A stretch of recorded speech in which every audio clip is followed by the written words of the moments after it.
Hola, un saludo muy especial a quienes están viendo este video. Lo primero que quiero decir es que trata acerca de esta reforma laboral que propuso el presidente Petro y que en el Congreso fue hundida por 8 senadores de la República. 8 senadores que están haciendo una representación de todo el pueblo colombiano y han decidido, estas 8 personas dicen, bueno, consideramos que esta reforma es nociva y la vamos a hundir, no la vamos a discutir.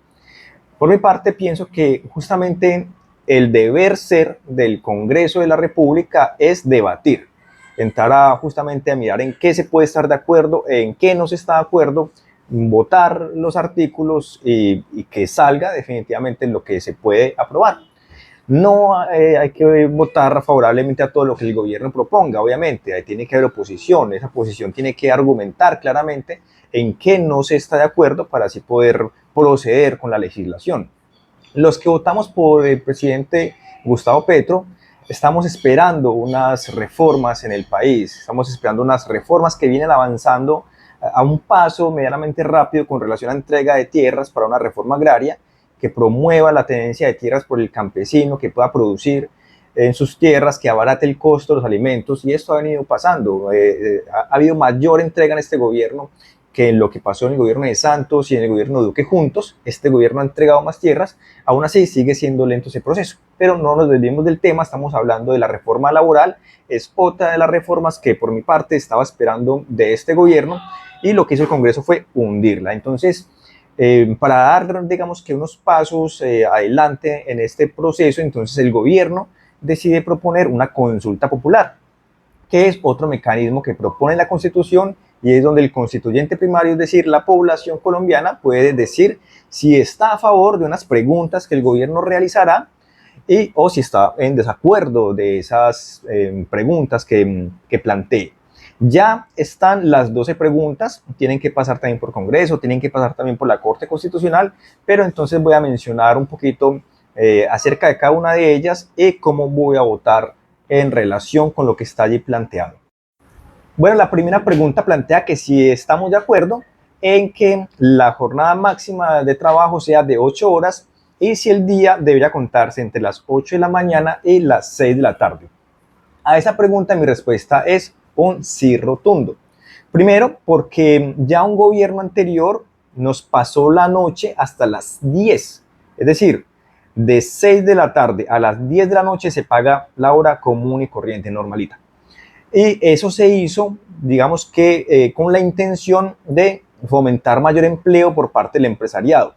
Eso nunca pasó. No se fomentó el empleo, no hubo mayor creación de empleo por esa razón de aumentar las horas del día, pero sí lo que hubo fue que el trabajador dejó de percibir mejores ingresos. Eso también en contra de la misma salud del empleado. ¿Por qué en contra de la salud? Porque cuando se acaba la luz del día, el cerebro comienza a producir hormonas que le indican que ya hay que descansar, que su cuerpo debe descansar. ¿Cómo hacemos para que el organismo siga trabajando? Porque utilizamos luces artificiales. Esas luces artificiales engañan al cerebro y le permiten estar funcional, digamos que despierto durante ese momento en el que está haciendo de noche. Entonces, ¿qué ocurre con el organismo? Se agota mucho más, es decir, el tiempo que está trabajando a partir de las 6 de la tarde, que ya oscurece, el organismo está en mayor desgaste. Y si el empleador quiere utilizar a una persona para que le produzca dinero, pues por lo menos debería ser consciente en que esa persona está poniendo es parte de su vida en esas horas y son horas en que hay mayor desgaste a nivel del organismo, que obviamente a futuro eso le va a pasar factura también a su cuerpo. Bien, la segunda pregunta es que si usted está de acuerdo con que los domingos y festivos el recargo sea de un 100% sobre lo que es la hora de trabajo.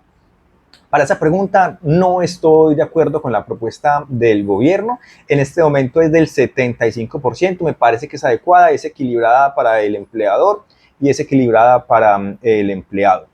La propuesta se hace de esta manera porque lo que se busca es incentivar que las personas descansen los domingos. Es decir, el ser humano como tal requiere también de descanso, no es una máquina diseñada para estar trabajando y produciendo todo el tiempo. Y a veces, pues por las propias necesidades, esto a veces se nos olvida y se quiere seguir produciendo y produciendo y produciendo. En ese sentido, lo que se busca es que los empleadores no vean atractivo tener empleados los domingos y el descanso sea casi que obligatorio. Sin embargo, pues hay muchos pequeños y medianos empresarios que sí requieren de estar trabajando los domingos y para ellos la carga ya sería realmente bastante pesada. Por lo tanto, no voy a votar sí a esta pregunta. A la pregunta número 2, votaría que no. Bueno, la tercera pregunta nos dice que si estamos de acuerdo con que las pequeñas empresas, las microempresas y sobre todo aquellas empresas asociativas tengan unas tasas preferenciales y tengan ayudas en sus proyectos productivos. Ante esta pregunta, mi respuesta es un sí rotundo porque realmente es bastante difícil en este momento crear empresas en Colombia y sí creo que se requiere justamente de un tratamiento preferencial para esas empresas. Por lo tanto, ante esta pregunta sí voy a votar afirmativamente. Bueno, la cuarta pregunta nos habla que si estamos de acuerdo en que las personas puedan tener permisos para sus citas médicas o tratamientos médicos y que las mujeres puedan tener una licencia por menstruación incapacitante. Estoy completamente de acuerdo con este punto número 4 y aquí voy a extenderme la explicación. Lo primero es que para muchas personas los tratamientos médicos son completamente necesarios y muchas veces se ven, digamos que de alguna manera presionados a no tomar citas, a no ir al médico por justamente esas negativas de los empleadores frente a una persona que se puede enfermar. Ante el segundo punto, con relación a la incapacidad de las mujeres menstruantes, esta parte es bastante polémica, sobre todo porque manifiestan que al empleador no va a querer contratar mujeres justamente por esta razón, porque van a tener que incapacitarlas. Eso es parcialmente cierto, pero realmente vamos a ponerlo en contexto. Ya hay países que implementan esta medida. Japón la implementa desde 1947 y lo que muestran los datos de Japón es que realmente las mujeres casi nunca toman ese tipo de licencias. ¿Qué es lo que ocurre realmente? Que no todas las mujeres cuando tienen la menstruación se incapacitan por dolores fuertes, no les pasa a todas, pero sí hay algunas mujeres en que estos síntomas les da demasiado fuertes y requieren inclusive hasta de hospitalización. Por lo tanto, estoy de acuerdo en que esas personas tengan una regulación médica, hay un certificado que se da para ello y que la empresa lo tenga y pueda saber realmente quién accede, por qué lo necesita y no que se convierta en una excusa para no trabajar. Realmente en los países donde se aplica esta medida varía la forma en que lo hacen. En algunas se paga esa incapacidad, en otros no se paga la incapacidad, en otros está la posibilidad de negociar, en otros está la posibilidad de que si la mujer va durante la menstruación se le pague un poquito más, en otros está la posibilidad de que haga trabajo en casa mientras está ese periodo. Yo insistiría en lo primero que quería decir al principio de este video, y es que esos son aspectos que hay que negociar en el debate y no simplemente huirle al debate y negarle al trabajador derechos que sí debería tener. Bien, la siguiente pregunta nos dice en que si usted está de acuerdo que las empresas deban contratar a 2 personas con discapacidad por cada 100 empleados que tengan. Estoy completamente de acuerdo con esta proposición. En la medida en que hay demasiada discriminación a las personas con discapacidad y esta misma discriminación hace que sus condiciones de vida sean bastante complejas. Este artículo que propone, esta pregunta que propone la consulta, digamos que hace un reconocimiento justo a estas personas y les permite tener un mayor desenvolvimiento en su autonomía, en su vida, mayor bienestar, tanto en lo físico como en lo psicológico. Bueno, la siguiente pregunta nos dice que si estamos de acuerdo, que si usted está de acuerdo con que los aprendices del SENA y de instituciones similares tengan acceso a un contrato laboral en ese periodo de prácticas. Estoy completamente de acuerdo con esta parte, que se le pueda garantizar realmente un trato completamente justo. Es una persona que si bien está haciendo una práctica, justamente está apoyando a una empresa para que tenga unos resultados específicos en sus objetivos misionales. Entonces, si la persona le está ayudando al empresariado, por lo tanto, debería el empresariado ser más consciente de suplirle unas necesidades básicas a ese individuo. Bueno, la siguiente pregunta nos dice que si estamos de acuerdo en que las personas que trabajan en plataformas de reparto tengan posibilidad de negociar su contrato y que se les paguen las prestaciones sociales. Completamente de acuerdo con esta pregunta. En este momento las plataformas tienen una ganancia extremadamente alta a costa del detrimento justamente de ese empleado. El empleado tiene que poner tiempo de su vida, el empleado tiene que poner su transporte, combustible, los daños de sus vehículos, etcétera, etcétera, mientras que la plataforma se va quedando con un porcentaje bastante alto de las ganancias. Ganancias que realmente pueden ser un poquito más reducidas, no dejan de tener ganancias, pero el empleado sí puede tener un mínimo más de bienestar.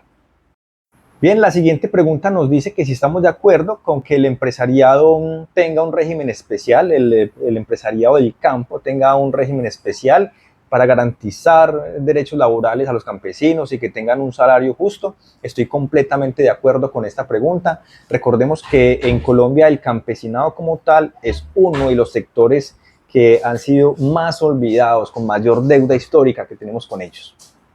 Bien, la pregunta número 9 nos dice que si estamos de acuerdo o si usted está de acuerdo con que se elimine la tercerización laboral y esa intermediación laboral que va muy en detrimento de los derechos del trabajador. Estoy completamente de acuerdo. Esa tercerización laboral lo que hace es que unas personas puedan tener mayores ingresos a costa de disminuirle los ingresos a las personas que van a trabajar mediante esa tercerización o mediante esa intermediación. Por lo tanto, efectivamente estoy de acuerdo en que eso se termine.